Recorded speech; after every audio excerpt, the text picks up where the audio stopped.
할렐루야. 여러분들의 모습이 더 아름다워 보입니다. 왜 그런지 아세요? 생명의 빛이 여러분과 함께 계시기 때문에 그렇겠죠. 우리 모두에게 생명의 빛, 그 선한 빛이 우리와 함께 하시는 줄로 믿습니다. 그 안에서 늘 기뻐하며 감사하시는 여러분 되시기를 주의 이름으로 축원합니다.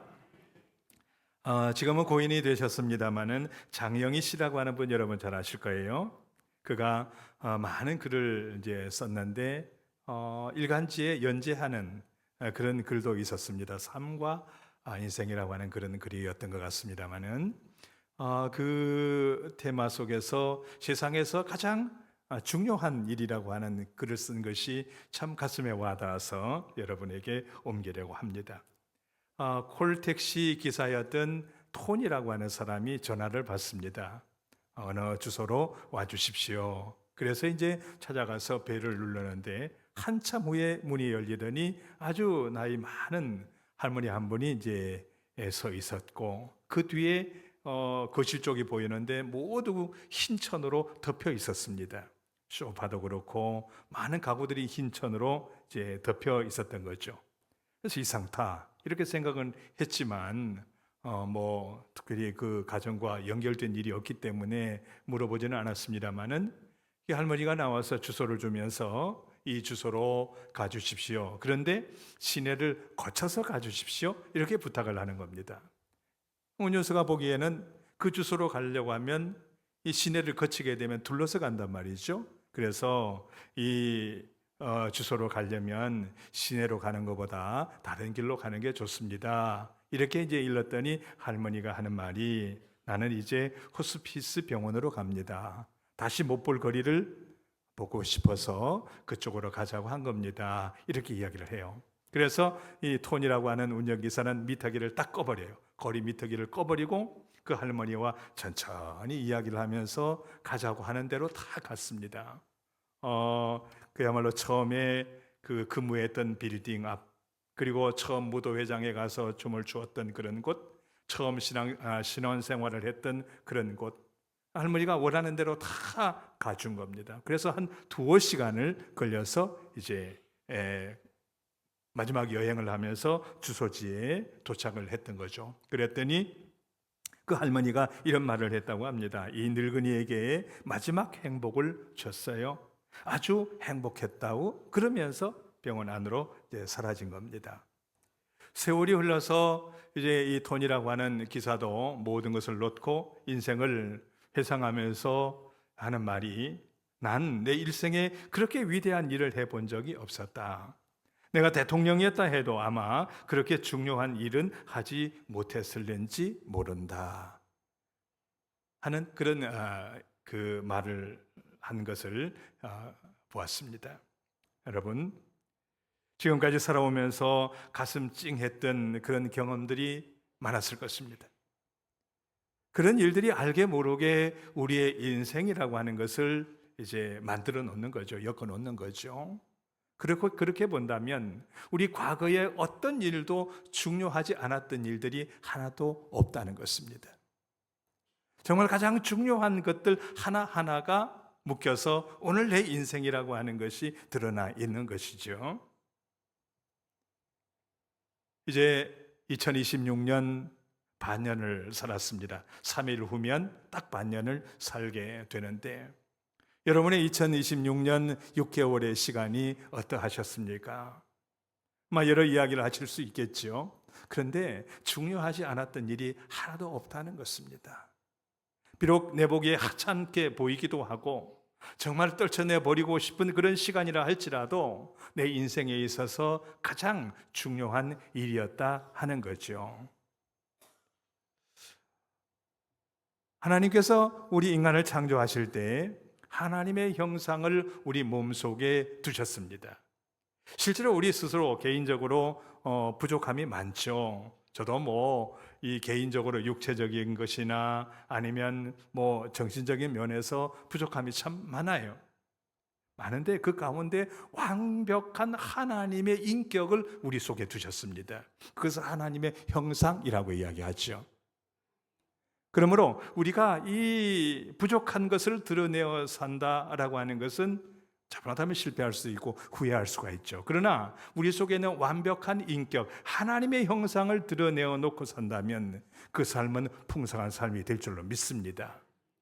실제로 우리 속에 다양한 인격이 있잖아요. 쉽게 예를 든다면 우리가 운전을 하고 가다가 옆에서 이제 좀 들어오고 싶어 하는 사람이 있죠. 그러면 때로는 조금 여유를 두고 넣어줍니다. 그리고 때로는 어떻습니까? 똑같은 길에 가더라도 때로는 이 들어오는 거 반대하면서 막 갖다 붙일 때가 있잖아요. 그러니까 양보할 수 있는 마음도 있고 양보하지 않을 수 있는 마음도 있어요. 또 양보를 했는데 들어와서 아무런 감사 표지도 안 하면 그럼 막 하잖아요. 그러니까 양보하면 양보하는 거지. 또 그게 다른 생각이 또 그 속에 들어오잖아요. 그래서 뭐 깜빡이를 켜준다든지 아니면 손을 들어주면 그래 내가 양보 잘했구나, 너 참 좋은 분이다 이런 생각을 하지만 그렇지 않을 때는 양보를 해놓고도 여기 다른 생각이 또 나온단 말이죠. 다양한 인격이 우리 마음속에 있죠. 그래서 바울이 로마서 7장 21절에서 24절에 이런 말을 하잖아요. 그러므로 내가 한 법을 깨달았노니 곧 선을 행하기 원하는 나에게 악이 함께 있는 것이로다. 내 속사람으로는 하나님의 법을 즐거워하되 내 지체 속에서 한 다른 법이 내 마음의 법과 싸워 내 지체 속에 있는 죄의 법으로 나를 사로잡는 것을 보는도다 그랬습니다. 내 지체 속에 하나님의 법도 있어요. 근데 죄의 법도 같이 있어요. 그런데 이 하나님의 법이 자꾸 일을 하려고 하는데 죄의 법이 자꾸 나를 사로잡아서 죄의 곳으로 끌고 간다는 겁니다. 바울의 이 고백, 바로 우리의 고백이 아닌가 싶습니다. 그러므로 우리가 인생을 풍성하게 기쁘게 살기 위해서는 우리 속에 있는 하나님의 법, 즉 하나님의 형상을 끌어내어 사는 것이다 이렇게 봅니다. 신앙생활이 바로 그런 거죠. 믿음의 삶이 바로 그런 거죠. 그래서 우리 속에 있는 하나님의 형상이 드러나도록 끊임없이 기도하고 끊임없이 노력하고 바울이 고백한 것처럼 나는 날마다 죽노라. 그거는 내 속에 있는 죄의 법이 날마다 죽도록 사모하고 기도한다라고 하는 고백이죠. 그런 우리가 되어야 될 줄로 믿습니다. 자, 먼저 한 번씩 테스트를 해볼까요? 자, 내 속에는 하나님의 미소를 불러내는 겁니다. 시작. 옆 사람을 한번 보세요. 한번 보세요. 하나님의 미소를 한번 보여주세요. 그렇게 살면 좋잖아요. 그렇지 않아요? 내 속에 있는 서운함, 원망, 회의 이것을 드러내어 살면 상대방도 그렇게 되는 거예요. 어차피 살아가는 인생, 내 속에 있는 좋은 것, 우리는 신앙인으로서 하나님의 형상을 드러내면서 산다고 한다면 후회 없는 삶이 될 것입니다. 여러분 6개월의 삶을 평가해 보면 후회되는 일이 많았겠죠. 상처되는 일도 있었을 겁니다. 오히려 그런 일로 인하여 내 마음이 더 두텁게 가라앉아 있을 수도 있습니다. 어차피 사는 것 그런 거 다 벗어버리고 하나님 주신 그 사랑하는 마음을 갖고 살면 얼마나 좋겠느냐고요. 그래서 오늘 바울이 고린도 교회에 있는 사람들에게 그것을 요청하고 있습니다. 그런 삶을 살기 위해서 우리가 어떤 마음이 있어야 되느냐? 1절을 한번 보세요. 1절을 보시면 같이 한번 읽어보실까요? 시작합니다. 사람이 마땅히 우리를 그리스도의 일꾼이요 하나님의 비밀을 맡은 자로 여길지어다. 하나님의 비밀을 맡은 자로 여기게 되면 우리는 달라질 수 있다 그런 이야기입니다.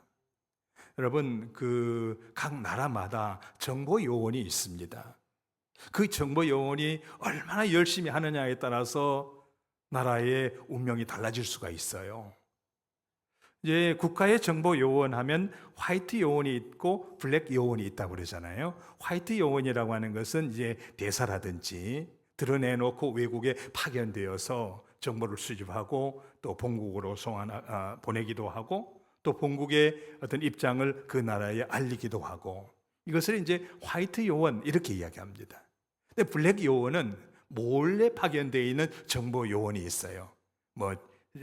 이 직장인인 척하면서 거기에서 여러 가지 정보를 입수해가지고 본국으로 보내는 거죠. 그것도 중요하죠.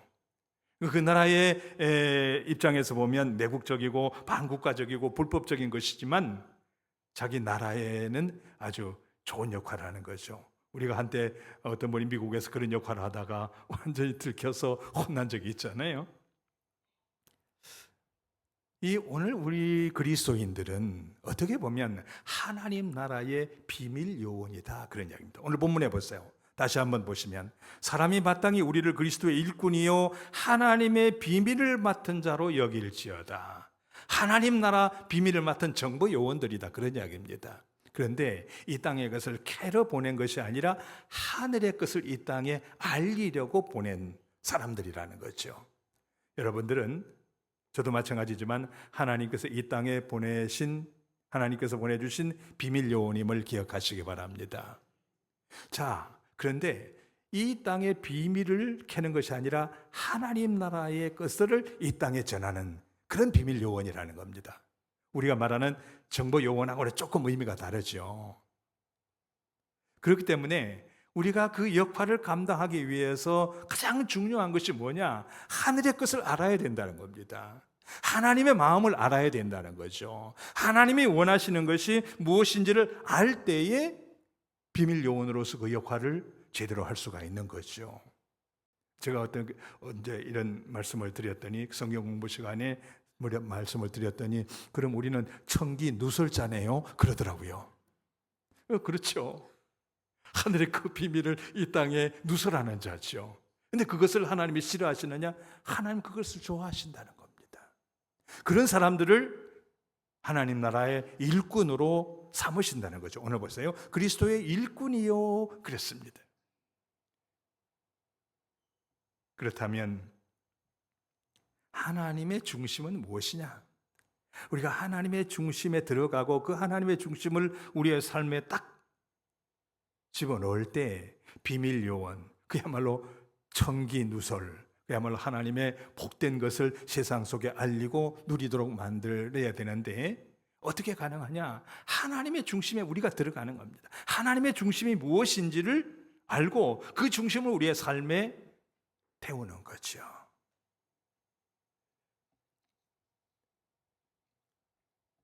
세상은 봐주기를 원하죠. 손주 이야기를 해서 좀 죄송합니다만은, 이제 돌베개 손주가 우리 집에 와서 한 이틀 자고 갔거든요. 가만히 보니까 걔가 끊임없이 할아버지 옆에 와서 고함 지르기도 하고 만지기도 하고 그래요. 이유가 뭘까 보니까 자꾸 자기 봐주기를 원하는 거예요. 어릴 때부터 사람들은 자기를 봐주기를 원하는 그런 심리 상태가 있는 거죠. 그것이 이제 조금 세월이 지나면 어떻게 나타납니까? 요즘에 화장품, 제 아내 화장품 보니까 참 개수가 많더구만요. 남자들은 보통 스키나나 하고 그다음 뭐죠? 로션. 그 이름도 잘 생각이 안 나려고 그러네. 한 2개만 있으면 돼요. 근데 여성들은 왜 그렇게 많은지 모르겠어. 입술을 발라야지, 눈썹 그려야지, 뭐 기본해야지, 마지막 해야죠, 막 이렇게 뿌려야지, 뭐 어쨌든 많더만요. 왜 그럴까요? 세상 사람들은 봐주기를 원하기 때문에 그래요. 내가 잘 보이려고 하는 의도도 있지만 봐주기를 원하는 사람들이 너무나 많은 거예요. 미장원이 왜 그렇게 잘 될까요? 봐달라고 하는 사람들이 많기 때문에 잘 보여주려고. 성형외과가 왜 그렇게 많을까요? 봐달라는 사람이 많기 때문에. 어떻게 보면 세상은 봐달라고 하는 사람들이 많은 곳이다, 이렇게 볼 수가 있습니다. 그래서 좀 잘 봐주려고, 보여주려고 가꾸는 거죠. 그거 나쁜 거 아니에요. 그렇잖아요. 잘 보여주고 또 스스로 기쁨을 맛보는 거 좋은 거죠. 이게 세상이란 말이죠. 그런데 문제는 세상에는 만족함이 없다는 거죠. 전도서 1장 8절에 보면 모든 만물이 피곤하다는 것을 사람이 말로 다 할 수는 없나니 눈은 보아도 족함이 없고 귀는 들어도 가득 차지 아니하도다. 세상이 아무리 아름다워도 2번, 3번 자꾸 보면 그냥 희미해지는 거죠. 그래서 우리가 세상의 것을 보려고 하지 말고 하나님의 것을 봐야 된다. 그 하나님의 것은 영원하다는 거죠. 정말 중요한 것은 하나님의 비밀을 맡은 자는 하나님 것을 제대로 봐야 돼요. 바울이 그런 이야기를 했습니다. 빌립보서 3장 8절 9절에 보면 세상의 것을 다 배설물로 여기겠다. 배설물, 최고 값어치 없는 거잖아요. 왜 그러냐? 그 이유는 뭐냐? 그리스도를 얻고 그 안에서 발견되기 위해서. 그리스도를 얻고 마지막 심판 때 내가 하나님의 일꾼이다라고 하는 것을 발견되기 위해서 세상의 것은 다 배설물로 여기겠다. 다시 말해서 다시 보지 않겠다, 그런 이야기입니다. 여러분, 배설물 다시 돌아보나요? 변기에 있는 거 그거 자주 보고 사시나요? 그냥 눌러서 다 보내버리잖아요. 바울이 하는 이야기가 그런 겁니다. 세상의 것 그렇게 여기고 계속해서 주님만 바라보겠다. 그러므로 그는 하나님의 나라를 수많은 사람들에게 전할 수 있게 되었고, 그러므로 말미암아 하나님의 기사와 이적을 실제로 몸으로 실행하지 않았어요. 그가 복음을 전할 때 얼마나 맞았는지 말로 할 수도 없고 몸도 움직일 수 없었습니다. 그런데 그는 오히려 하나님을 찬송했죠. 감옥 안에서 기도하고 찬송하니까 어떻게 됐다고 그랬습니까? 터가 갑자기 움직이더니 옥문이 열렸습니다. 그래서 나와서 오히려 복음을 증거하고 거기에 많은 역사를 일어나게 하잖아요. 이게 하나님의 역사라는 거죠. 여러분, 우리가 주님의 중심을 알고 그것을 바라보아야지만이 비밀 요원의 일을 감당할 수 있다. 하나님 편에서 정말 아름다운 일, 중요한 일들을 감당하는 하나님의 일꾼이 될 수 있다는 것이지요. 하나님의 중심, 그건 무엇일까요, 여러분? 하나님의 중심은 뭘까요, 그러면? 여러 가지 이야기를 할 수 있겠습니다만은 요한복음 6장 38절에서 39절에 보면 내가 하늘에서 내려온 것은 내 뜻을 행하려 함이 아니요 나를 보내신 이의 뜻을 행하려 함이라. 나를 보내신 이의 뜻은 내게 주신 자 중에 내가 하나도 잃어버리지 아니하고 마지막 날에 다시 살리는 이것이니라. 주님은 하나님의 일을 하러 오셨다는 겁니다. 그럼 하나님의 일은 뭐냐? 세상에 내쳐진 사람들이 많이 있는데 그런 사람 한 사람이라도 내쳐지지 않게 다 거두어서 하나님 나라 백성과 함께 하는 일이다. 다시 말해서 하나님은 사랑이시다, 그런 이야기죠. 세상에 우리 기준으로 보면 가치가 없다 이렇게 생각하는 사람, 생각이 드는 사람 많이 있잖아요. 많이 있을 겁니다. 근데 그런 사람 한 사람도 하나님이 사랑하시는 사람이라는 얘기입니다. 그래서 그런 사람을 위해서 예수님께서 이 땅에 왔다. 예수님은 하나님의 마음은 사랑이시라는 거죠. 그 사랑으로 일을 할 때 그 속에 놀라운 역사들이 일어나는 것을 보여주시잖아요. 여러분, 누가복음 19장에 보면 어떤 이야기가 나오느냐고 하면 삭개오에 대한 이야기 나오죠. 제가 수없이 말씀드렸습니다마는 삭개오가 어떤 사람입니까? 요즘으로 말하면 세무서장이잖아요. 요즘에는 나라가 워낙 깨끗해져서 세무서장이 어떤 다른 일을 못하기도 하지만 과거에는 부정이 많았죠. 과하게 세금을 거두어서 일부분은 자기 것으로 만드는 그런 경우들이 허다하게 있었습니다. 이때도 마찬가지였습니다. 로마에 속국하에 있으면서 세리는 많은 세금을 매겨서 착취합니다. 그리고 일부분은 로마에 바치고 일부분은 또 그 나라에 정치하는 사람에게 바치고 그 다음 일부분은 자기가 가집니다. 그러니까 세금을 얼마나 과하게 매기겠어요. 온갖 부정을 다 하는 거죠. 그래서 당시에 죄인들의 어떤 집단들이 있었는데 그 중에 하나가 바로 세리였습니다. 삭개오는 사람들에게 삭개오 이렇게 부름받은 것이 아니라 사람마다 저 죄인 이런 식으로 손가락질 받았고, 또 과하게 세금을 매기니까 강도죠, 날강도. 그래서 저 날강도 이런 식으로 불림을 받았고, 또 자기 민족의 돈을 거두어서 로마에 갖다 바치니까 매국노죠. 그러니까 삭개오는 삭개오라고 하는 이름으로 불리움 당하는 것이 아니라 매국노요, 사기꾼이요, 죄인이요, 이런 것으로만 늘 불림을 받았습니다. 삭개오도 그걸 알았어요. 그래서 삶에 주눅이 든 겁니다. 물론 육체적으로 장애가 있었다라고 이야기하지만 실제로는 영적인 장애가 더 컸던 거예요. 그러니까 사람 앞에 나설 수 없고 그러므로 예수님이 지나가는다는 소식을 듣고 어디에 올라가요? 뽕나무. 거기 위에 올라가는 것은 단순히 뭐 시각적인 그런 방해 때문이 아니라 마음의 장애를 가지고 있었던 겁니다. 그래서 올라가서 주눅이 들었지만 그래도 한번 보려고 올라가 있었던 거예요. 예수님 지나가시다가 뭐라고 이야기하십니까? 야, 이 사기꾼아, 야, 이 날강도야, 매국노야, 이렇게 부르셨어요? 너 내려와서 한번 나 앞에 한번 서봐. 복합적이 아니라 거기에 있는 삭개오를 바라보시면서 삭개오야, 삭개오야, 내려와라. 내가 오늘 네 집에 유하여야 하겠다.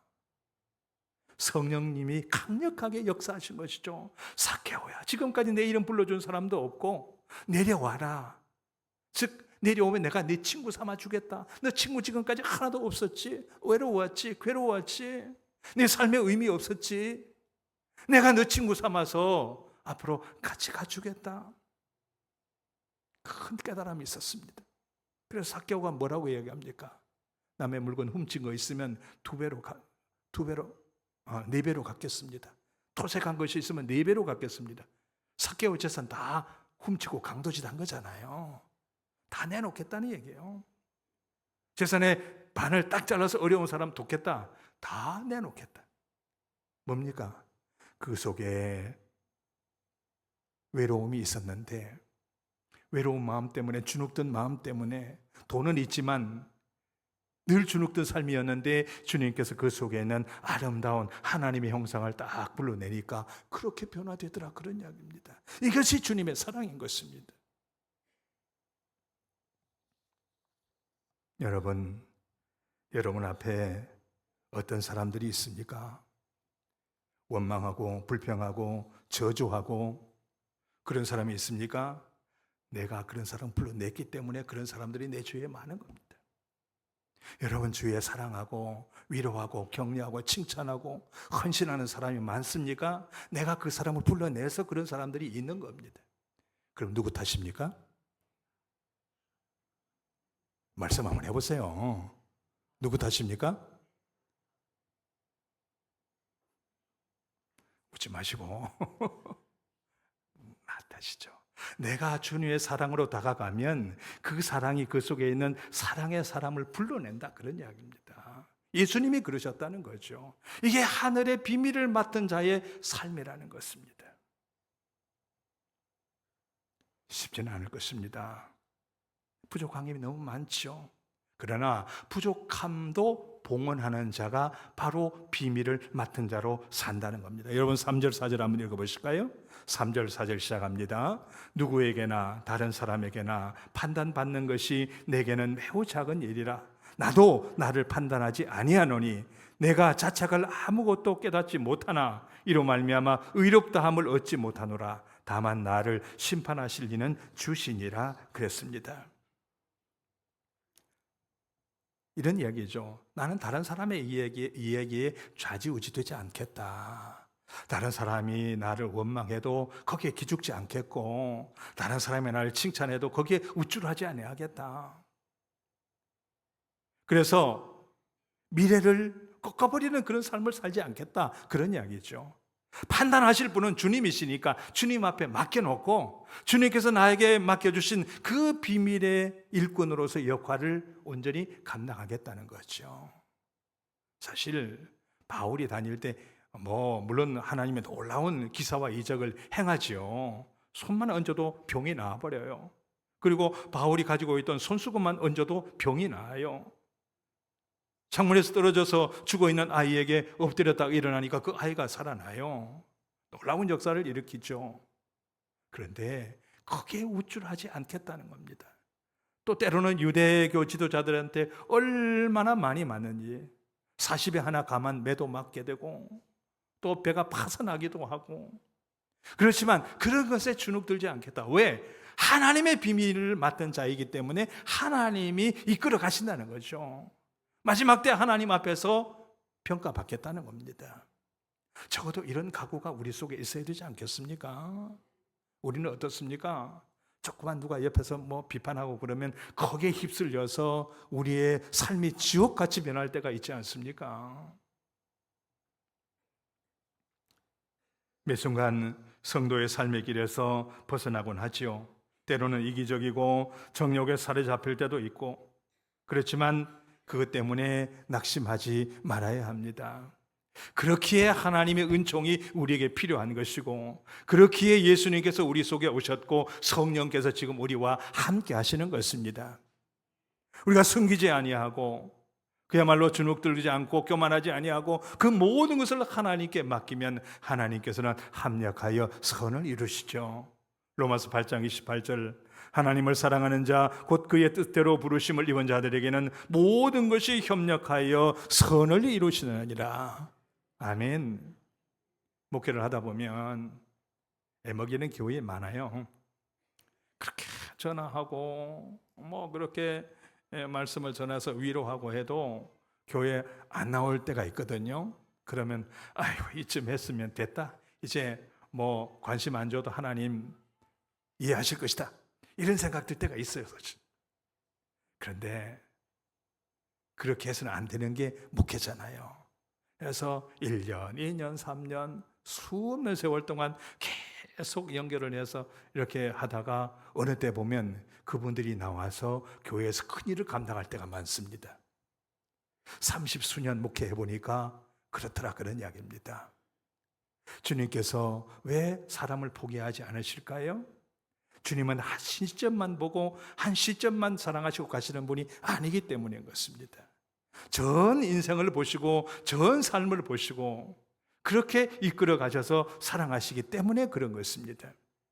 그래서 우리가 기억해야 될 것은 나의 부족함도 봉헌을 하자, 하나님께 맡기자, 그런 이야기입니다. 그러면 합력하여 선을 이루시는 분이 우리 하나님이신 것이죠. 앞서 장영희 씨의 글을 소개해드렸습니다마는 그분 글 중에 이런 글이 있습니다. 어느 무더운 날, 여름날 강의를 마치고 차를 끌고 가는데 뭔가 좀 차는 막히죠. 그러니까 좀 먹었으면 하는 생각이 들었던 모양입니다. 근데 길을 막 가는데 저 앞쪽에 뻥튀기를 파는 할아버지가 있던 거예요. 뻥튀기가 파는 할아버지가 있는데 이제 차는 계속 안 나가니까 멀찍이서 이제 이 윈도우를 내리고 유리를 내리고, 할아버지 뻥튀기 얼마예요? 이렇게 묻는 겁니다. 그런데 할아버지는 저쪽을 응시하느라고 그 소리를 전혀 듣지 못하는 거예요. 근데 몇 번 그러다가도 계속 저쪽으로 쳐다보시고 있는데 지나가는 젊은 아가씨 하나가 할아버지한테 뛰어가서 물어봤던 모양이에요. 그래서 2바가지에 1,000원이래요. 활짝 웃으면서 그렇게 이야기를 해주더라는 거죠. 그래서 이 느낀 것이 뭐냐, 나는 지금 그게 돌아보지 않아가지고 여기서 뭐가 차는데 젊은 아가씨가 기쁜 얼굴로 그렇게 해주는 것을 보면서 느낀 것이 뭐냐, 하나님께서는 내 부족한 것도 저런 기쁜 얼굴로 합하여 선을 이루시는구나 하는 것을 깨달았다는 이야기를 읽었습니다. 그렇습니다. 우리 부족한 것까지도 하나님께 바치면 하나님께서 사람들을 붙이고 시간을 때려 붙이고 다른 것을 붙여서 아름답게 만들어 가신다는 것입니다. 그 소망이 우리 속에 있을 때에 비밀을 맡은 자로서 성공할 수 있다라고 하는 것입니다. 뿐만 아니라 더 중요한 것은 주님의 밭으로 모이는 거죠. 그런 비밀을 가지고 그런 어떤 소망을 가지고 주님이 계시는 곳으로 달려가는 것, 이게 참 중요한 것입니다. 여러분, 우리가 어떤 일을 하다 보면 잘 안 되는 일이 있죠. 뭔가 원하는 대로 이루어지지 않는 것이 있지요. 그럴 때 중요한 것이 주님은 무엇을 원하시느냐, 거기에 실망하지 않고 주님이 원하시는 것이 무엇이고 주님께서 어디를 가기를 원하시느냐, 그것을 바라보는 것이 중요하다라고 하는 것입니다. 마더 테레사라고 하는 수녀 여러분 잘 아시죠? 그분이 이제 어린 아이가, 고름이 차 있는 어린 아이를 만지고 막 고치려고 애를 쓰고 있을 때 어떤 사람이 물었답니다. 수녀님, 잘 사는 사람, 평안하게 사는 사람, 높은 자리에 살아가는 그런 사람들을 바라볼 때 시기심이 생기지 않습니까? 그랬더니 그 수녀님이 그랬대요. 허리를 굽히고 사는 사람에게는 위를 쳐다볼 수 있는 시간이 없답니다. 우리는 하나님의 일을 한다고 하면서 자꾸 다른 것을 바라볼 때가 많죠. 나보다 더 좋은 나은 환경, 나은 사람, 성공한 사람, 이런 사람을 바라보기 때문에 자꾸 실망을 하는 것입니다. 주님께서는 죽음의 자리까지 내려가셨습니다. 자신을 죽이려고 하는 그 사람들을 바라보는 것이 아니라 죽은 자까지도 살려내시려고 하는 그 사랑으로 죽음의 자리까지 내려가신 것이지요. 그러므로 많은 사람들을 살리고 새로운 세계를 열어주신 것입니다. 우리가 그런 자리까지 내려갈 때 하나님의 비밀 맡은 자로서의 역할을 감당할 수 있는 것이죠. 사랑하는 성도 여러분, 주님이 일하시는 밭으로 나가시기 바랍니다. 설사 그 속에 많은 수확이 없다 하더라도 주님과 함께 하신다면 그 결과는 아름다운 열매입니다. 하박국이 그랬지 않습니까? 하박국 3장 17절 18절 비록 무화과 나무가 무성하지 못하며 포도나무에 열매가 없으며 감람나무에 소출이 없으며 밭에 먹을 것이 없으며 우리의 양이 없으며 외양간에 소가 없을지라도 나는 여호와로 말미암아 즐거워하며 나의 구원의 하나님으로 말미암아 기뻐하리로다. 이것이 하늘의 비밀을 맡은 자로서 중요한 일을 감당하는 자의 모습이라는 것입니다. 6개월의 삶이 설사 모든 것이 없다 할지라도 하나님이 우리와 함께 하심을 믿으시기 바랍니다. 그것으로 기뻐하시고 그것으로 소망 가지고 새롭게 출발하는 우리 모두가 되기를 주의 이름으로 축원합니다. 기도하시겠습니다. 은혜로우신 하나님, 부족하고 연약하고 그래서 하나님의 뜻을 이루는 하나님 나라의 비밀 요원임에도 불구하고 하나님의 뜻을 온전히 실현하지 못하고 회의에 빠지고 절망에 빠지고 슬픔에 빠지고 두려움 속에 살았던 것을 고백합니다. 다시 한번 하늘의 비밀한 것을 맡으며 가장 중요한 일, 사랑의 일을 감당하는 자로서 부족함이 없는 삶 살아갈 수 있도록 이끌어 주시옵소서. 성령께서 힘 주시고 지혜 주시고 능력 주시지 않으시면 도저히 불가능한 이 일 온전히 감당할 수 있도록 하나님 은혜 허락하여 주시옵소서. 예수님의 이름으로 기도드리옵나이다. 아멘.